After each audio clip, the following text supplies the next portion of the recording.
You have a bookmark folder. How many save for later articles are in it? You no longer remember.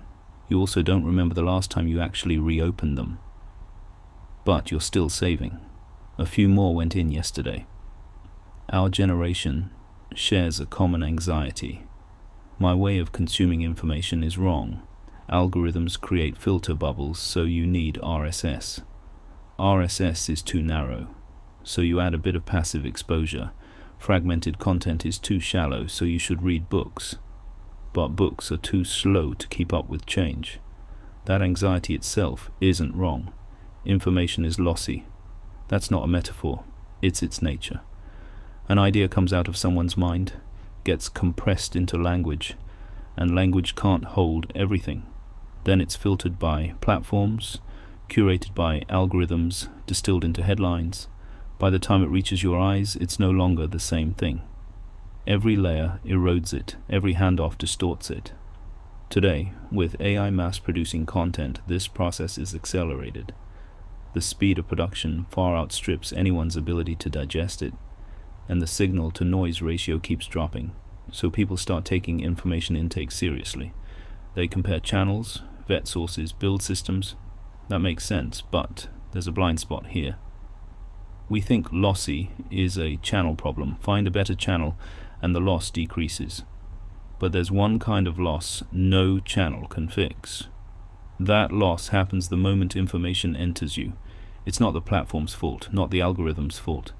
It's the gap between someone else's understanding and your own. A gap that can never be fully bridged. When an author writes a sentence, behind it lies their entire experience, their confusions, a specific afternoon. When you read that sentence, you bring in your entire experience, your own confusions, and a completely different afternoon. You meet the same string of words, but you don't share the same encounter. This isn't a bad thing. It just means the quality of information is never just a property of the information itself.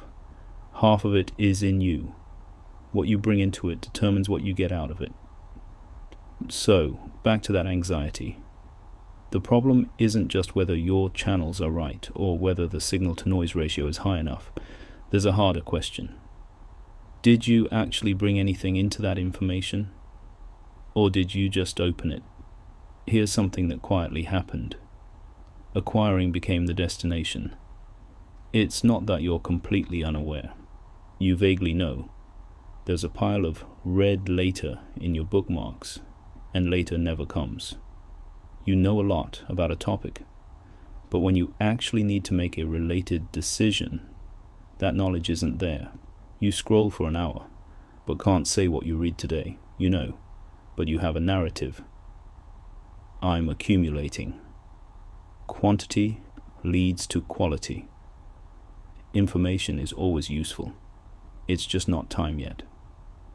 That narrative isn't wrong, but it's very convenient. It makes the act of keep acquiring always justified.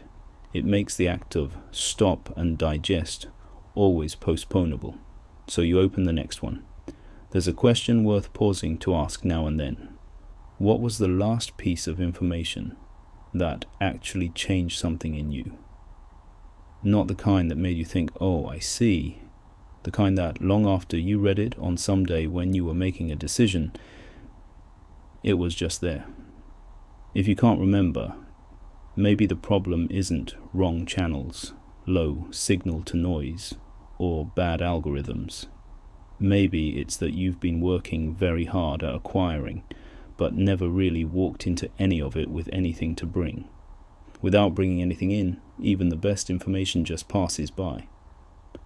That article saved for so long isn't waiting for you to have time to read it.